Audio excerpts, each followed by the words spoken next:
This story is going to be called Get Famous or Get Famous Trying. Boo. It's the old idea of a bus stopping at Hollywood and Highland, and a young person drags a suitcase full of all of their belongings off. And Lon Chaney Jr. says, I can make you into a monster. They've just come from a small town. They're here to be a Hollywood movie legend. You know, it happened to Lana Turner, where she was just sitting at the Top Hat Cafe. And if it can happen to Lana Turner, it can happen to me, Elizabeth Short. If it can happen to Elizabeth Short, it can happen to me, and that's why I don't go out at night. She got in the papers, didn't she? But since Hollywood became the movie capital of the Milky Way, hundreds of thousands of good-looking hopefuls had risked everything to come to Los Angeles and get famous. And in a competitive and vast pool like that, it's near impossible to get noticed, to get the attention you deserve. Even if you were born here, you have to be weird to get attention. That's just how it is. That's why we haven't gotten attention. We're not weird. We're not weird. Our intros, totally normal. It's the same basic principle that created Googie. Like when LA became a car-centric, diners and restaurants had to create noticeable facades that would get drivers to stop at their eatery. Be over the top or we're not going to look at you. Or I'm not going to eat you. You're not kind of funny. You're not like a joke that we tell in the car. Yeah. Imagine we ate at that weird tamale thing and then they go. In LA, for almost a century now, you have to be weird to get the attention that leads to money. That's why we have people like Dennis Woodruff. I don't know if you've ever seen this guy before. I remember seeing his cars. So you've seen him in person. I've seen his These cars. are two people in a row that you've seen their cars. Yeah. Because I didn't know about this guy until we started doing what are some local celebrities, and I saw this guy and he seemed interesting, but you nabbed him from under me. You're a city slicker, but you're a sucker. You might have noticed him driving around Los Angeles. Actually, you won't recognize him. Like if you stop in the street, you won't be like, are you Dennis Woodruff? You'll recognize his flamboyant cars that have large signs that read stuff like Woodruff and Tuff seeks big break. Actor Dennis Woodruff, cast me. Producer needed, make my movie. Born to act. Oh, God. And it's not just the fancy... It's classy on a billboard. But when you hand letter it yourself, it's not just the fancy lettering on a vehicle that gets attention. He has stuff like award statues on the hood of his cars. He's got like American flags and film reels and stickers. He decorates these cars. His car, from what I saw, it looks like if in a cartoon world you like drove through the ocean and came out the other side. And you just have like a barnacles and sea creatures all over it. Like that's what his car looks like. It looks like he Blues Brothers style drove through a Hollywood gift shop and came out the other side and just stuff is hanging everywhere. And Elvis is dancing on He left the building. That's a dad joke that's not going to age well. Once Elvis dies for real this time, that's not going to be funny. He's in the bathroom of Jerry's Deli right now. He'll never die. He lives there now. Angeline's pounding on the door. Take it. A little less conversation, please. On a cold, gray Chicago morning, my little child baby was born. I don't remember the lyrics on demand. Now, I always thought that Woodruff was known for his cars and trying to get acting roles, but I didn't realize that's only half of his legend. The other half are the DIY films he makes and stars in. I didn't realize that he's kind of like Tommy Wiseau. Yeah. Who could also be a local celebrity. I guess so. Known for shame. Known for pretending that you did something on purpose. Yeah. Dennis Woodruff and his honest little automobiles are determined to get famous or get famous trying. Woodruff's story starts... That's funny now. That should be the title of your thing that you already did. Woodruff's story starts in Huntington Beach, where he was born in 1952. He's a local boy. Huntington Beach? Yeah, I'll take it. I could drive there on 2 freeways. It's a local. But if you allow me to go back, Dennis Woodruff is part of the legacy of Hollywood land. His grandfather was S.H. Woodruff, one of the original real estate developers of the area around Beechwood Canyon known as Hollywood land. Along with people like Harry Chandler and J.H. Whitley, who was one of the fathers of Hollywood. That's so weird. It is. That's so weird and also so sad.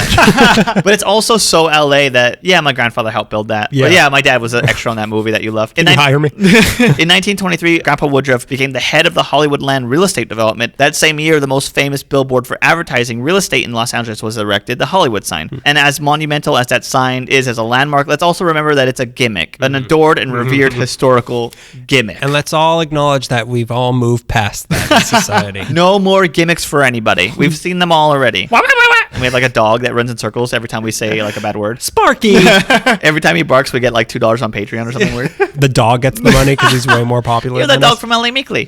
I know that bark anywhere. Grandpa Woodruff, 4 years later, then moved onto his next real estate development, Dana Point, which he was involved in the early stages. Also not Los Angeles, which I've learned. How did you learn that? Because I was talking about Dana Point, and Melissa was like, do you know where Dana Point is? And I said, yeah, it's the tip of Palos Verdes. I just assumed because it's a point. Wrong point. You're pointing in the wrong direction. I'm pointing at you right now. It's not rude. You're an idiot. Don't ever correct me on air. But the Great Depression was unkind to his prosperities. Daniel Point. You interrupted me for that. Great Depression hit the Woodruffs really hard. He had to sell his stake in Hollywood land. The family fortune over time eventually evaporated, and by 1952, when Dennis was born, they lost it all. They lost a significant amount of money that they could have been rich on. Like they're not like a Hollywood legacy the way like, oh, you're Chandler's 15th grandson and you're a billionaire for no reason. So S.H. Woodruff, the grandfather, had a son. His son was a film cameraman, and he gave birth to Dennis Woodruff in 1952. He dies when Dennis is 7 years old. That's the only reason I brought him up. And then like around the same time, S.H., his grandfather, passed away. So he loses two significant male people in his life. From a young age, peering through his grandparents' Hollywood Hills home at the Hollywood sign, he had an aching to be successful with the knowledge. That's mine. I own some of those letters. He had an aching to be successful to the knowledge that you can chase your dreams and live well from it. That's what he learned from his grandpa. Prove it. Prove it, Sparky. He's a rich dog. According to Woodruff, when he was 10 years old, he was offered a part in a John Wayne film. He doesn't remember which one, funny enough. You'd think that you would remember. John Wayne was an acquaintance of S.H. Woodruff, and Dennis was really good friends with John Wayne's kids. And after he plucked up the courage to ask this Western icon for a role, Wayne wrote Woodruff's mother in a letter in response saying that he'd found a small part for Dennis. But his mom wasn't impressed by this, and she got mad at her son for bothering John Wayne, so she didn't allow him to take a part in a movie. And just like that, the chance for child stardom slipped through his fingers. Wow. He could have been like one of the kids in The Searchers or whatever. Oh, you're that kid in Rio Bravo? No, he never heard that. Dennis said, they were trying to shield me from the fact that Hollywood is a very superficial place, which is true, and that nobody really cares about you, which is true. Better to be poor. But who knows how different his life would have been if he just had like a photo still in a cowboy costume from a John Wayne film, if that would have helped him at all. It might have helped him. So anyways, never gets over it. He attends Orange Coast College, working towards an art degree in the 80s. A lot of people there encouraged him that he, said that you should go into drama, which he pretty much agreed with. He left school and he left Orange County, moved to Hollywood, a whole hour drive without traffic to pursue his dreams. Reality steps in, of course, and the cutthroat, indifferent world of being an actor became shockingly apparent to Dennis. Over the next few years, he suffered rejection after rejection, and he was able to secure... Must be hard. Wouldn't know what that's like. Well, that's a dream I have, is to get rejected one day. But my worst nightmare is that someone says no to me. KNOW, right? Is there another meaning to that? Is there some sort of a homonym of what I am most good at, which is knowing? Dennis was able to secure work as an extra, but that's not fulfilling when you want to be a star, obviously, as the tale of every extra. That's not fulfilling unless you're a middle child and you're used to being an extra in your own household, but that's, that's money for nothing. You get paid for that? I've been banging pots and pans around emotionally for years. I can get paid for this? I've been mouthing the words grapefruit for 40 years. The residuals for this are going to be great. Working as an extra was not going well, or it wasn't fulfilling his desire. He's probably paying like a bill, but it wasn't doing it for him. His next thought was something along the lines of, remember, he was an art student. He had the idea of something in his brain. He just had the word art car. He meant Art Carney. He was watching The Honeymooners. He thought art car, and I can advertise myself as an actor with an art car because you want to get noticed. That's such a jump in logic, first of all. Well, yeah, but also it's weird that him and Angeline are like, I need something, a literal thing that can advertise for me. Yeah, it's because I'm not doing the trick. What an LA thing that your car, which is LA is the center of cars pretty much in the country, that they're like, I have an idea. I'll use oranges to get famous. I'll write my name on all these oranges, and people are like, that's not a bad idea. Do you have any oranges? Yeah, so he was already working on art. He was getting his art degree when he stopped to be an actor. So he was already utilizing he was utilizing a skill set to fulfill another skill that he thought he had. He was utilizing one skill he didn't have to fulfill another skill he doesn't have. He'll never have. So Woodruff, around the idea of art car advertisement, started to come up with the idea of a guerrilla PR campaign. The idea basically of like, that you have to become the water cooler talk, and this car would be the way to do that. Yeah. Like you can have your headshot passed around so many times, but if you're that weird guy with a weird car that everyone, you saw that guy too in traffic, then you might get someone. Who doesn't want to hire the guy with the weird car? What happened in Hollywood's sad. So in the early 80s, he started decorating his car. First, he had a Lincoln Continental as the first car, and he started decorating it with promotional materials. His car became covered with slogans and signs, and just a general cap of all the ones that I like. Cast me, no part too small, no part too large. Dennis Woodruff, actor for hire, and he would write his phone number on his car, of course. He referred to it in one reading as his mobile business car. Card. Business car, business.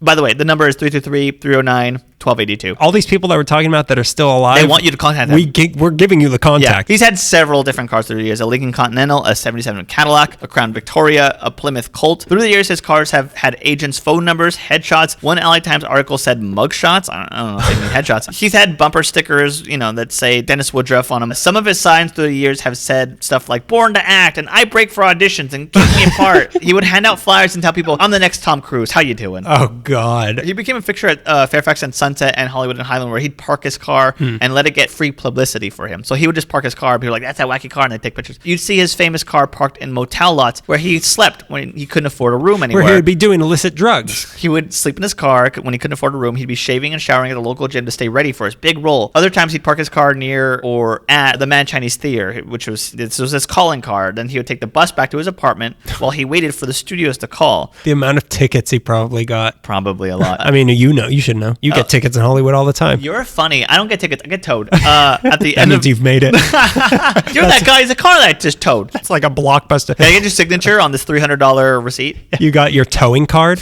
We have your headshot in the police station, and you're not allowed to drive. At the end of the day, his girlfriend would drive him back to his car. By the way, he had to pay $4 to park his car every card. And every he had a day. girlfriend. And so he lost money doing this gimmick. But his gimmick did sometimes get him the right attention. He did manage to land a few bit parts in TV shows and a few movies. In 1992, he had a small role in a movie called We're Talking Serious Money with Dennis Farina and Fran Drescher, where he played an FBI agent. He was on the Tom Green show apparently a lot. Our old friend Tom Green, another guy that we've... Even closer to us than Rodney Bingenheimer is Tom Green. Who stopped us in the Flappers long hallway. Yeah, You have any questions for me? He didn't... We once had an encounter with Tom Green, and he wanted to talk to us, and I wanted to talk to Tom Green, Yeah. and then someone else came along and was rude to him and kind of cut Tom Green out of the conversation. From what I remember, he approached us and we were like, Are you Tom Green or Andy Dick? either way, I watched the Tom Green show when I was on. So did I. Yeah, and then Jackass came on. I'm like, oh, this is way better. I hope Tom Green listens. I feel bad if he listens to this. I like Tom Green. I like Tom Green. I have no beef. Freddy Got Fingered is really funny. Daddy, would you like some sausage? Dennis Woodruff was on the episode of Quantum Leap. He had a bunch of small roles in the movie Toys. He was in RoboCop 2, Look Who's Talking Now, Crime. Wait a minute. Which one is Toys? Is that the one? Robin Williams. What's the one I'm thinking of where like the G.I. Joes come to life and are attacking that's people? Small Soldiers. Small Soldiers. That movie scared me. You're a child. Yeah, well, I was. What's that movie that scared me? Indian in the Cupboard? You're scared of Native Americans. Native American in the cupboard. Please. My father is Indian in the Cupboard. I'm 146th Indian in the cupboard. We're making fun of people who claim to be Native American when they rarely are. By that point, and amongst the small roles he was acquiring, the only media people really interested in him were like local TV crews and foreign magazines asking for an interview, but like nothing was coming from. That's where the shift really comes, because it's becoming apparent that what is really becoming famous are his gimmicks, not his talent. And even more specific, what is becoming famous are his cars, not him. People are taking photos with his parked car and not him. That attention worked too, but it wasn't the full dream he saw. The car is going to be in the more movies than you are, like Angeline. He could have been in the movie Cars. Their cars could have been dating in the movie Cars. Imagine. That would be great. I would watch Cars. Yeah, if Cars was about two cars in LA, both trying to get movie roles, it would be La La Land, but with cars. Patent pending. Don't put that in the episode. We recorded. Let's email this podcast to ourselves. Your Honor, we recorded a podcast. What date? We don't remember anything. There's no looking back. We're like Bob Dylan, baby. We're like Donovan, baby. To him, all of this was a big fun joke. He he knew it was a joke, but he also wanted work. That's the thing with him. It's a fine line because he knows it's a joke and like it's ribbing and it's a gimmick and it's campy, but he also wants to be working from it. Like there's also this desperation for attention. Desperation's the word. Yeah, that's the quintessential word in all of this. That's another thing. Borderline insanity and also like, I'm in on it. Give me money. Yeah, exactly. It's turning desperation on itself, which is just double desperation. It's desperation doing a 63 on itself. Show me. Get on the floor and show me. Show me how desperate you are. Pig. So now it's 1985. He sought to shift the attention from his cars back to him. He was living in a trailer park financially. So the car drives him. In Woodruff's Hollywood, car drives you. I keep wanting to call him Bob Woodward. Oh, he brought Nixon down using a car. It's Dennis Woodruff and he's in a parking lot and there's a car and it's a silhouette of a car with a hat on and a coat. You want to hear about Tricky Dick, huh? I'm trying to think of what the throat of a car is so I can make a deep throat car joke. And that can be the first joke in our movie Cars. Deep exhaust. We're men, and we like to boast about being men. Rum, rum, vroom, vroom. I even did the sound wrong. Jesus Christ. Run. Here I am talking about my cars as men do. Run. Run. Hooch, hooch. Put on my turn signal. Hee-haw, hee-haw. I'm about to parallel perk right now. So Dennis Woodruff's not doing good, and he wants to shift this entire thing around, and he doesn't really know how, and he's living in a trailer, and financially, spiritually, not his best. His brother Scott inspired him, though, by reminding him that you don't need Hollywood to come knocking on your door. You can do all of this yourself, Angeline style. If you're doing guerrilla PR campaign, why not go full guerrilla and blow up a building? And wear a gorilla suit. Guerrilla filmmaking. You can do it yourself. Yeah. This was your ticket. You can go and make movies and force your family and friends to watch it and give positive feedback. Just like I did in college. Greg, a person I don't know, what do you think? So spending what little money he had left, Dennis bought a camera and he turned his trailer park site into a film set and started production on Dennis Woodruff the movie, which is mostly just a Dennis Woodruff mixtape. It has his TV appearances, his news packages, interviews with him or about him in his car, mixed together with short documentary style scenes about his life. Woodruff got his neighbor to edit it, and he said that it was a hit. Again, he said that it was a hit, apparently selling 4,000 VHSs out of his trunk in just 3 months. Maybe. Yeah, I mean, it's feasible. It's not an outrageous number. He's not famous. You know what I mean? Yeah. He's infamous. He's been making movies now for to this day, making movies for years and years. And when I say making movies, I mean making movies, taking on all the roles. Producer, screenwriter, director, casting agent, editor, special effects, and of course, lead role. He's made dozens of movies through the 90s and well into the 21st century. One early title that stuck out to me, Dracula vs. Dennis Woodruff. Of course, I like that kind of stuff. That sounds exactly like I was Dennis Woodruff, and I didn't know it. Little did I know I was Angeline.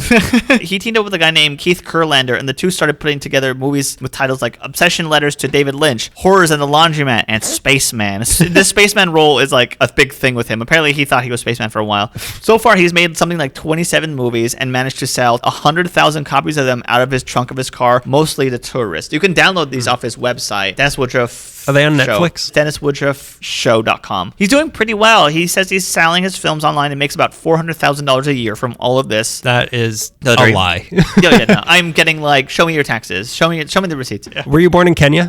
He still chooses to live in his old caravan parked just behind Paramount Studios. That's probably why he can save so much money. That's the ticket. Life hack. Life hack. Live in a trailer. Live in a trailer behind Paramount Studios. Don't point at me. Life hack too. Don't point at me. Dennis said the key to his success was hard work and determination. This is a quote from him. Hard work pays off if you stick to it. I have been at my career for more than 20 years and the rewards have now started pouring in. Prosperity is a good thing because it brings more. I probably have everything I've ever wanted in my life, even more. In fact, I have too much. A whole street with no street cleaning. He's a great guy. I really I'm taking jabs, but I really like Dennis Woodruff. He's purely Los Angeles entity, which is to say foolishly hopeful. Yeah. But the city runs on that, for better or for worse. The losers of the city and the champions both can attest to the foolish hopefulness. Some see what Dennis Woodruff does as social satire of Hollywood. You can angle it that way. I feel like Woodruff personifies naked desperation, and that's a pretty stuffy way to put it. Honestly, he's just a genuinely positive LA native who likes getting attention for being silly, and I mean that with love. Go get him, Dennis Woodruff. Really. Go get him, Dennis Woodruff. Tiger. Yeah. That's our movie. Go get him, Dennis Woodruff.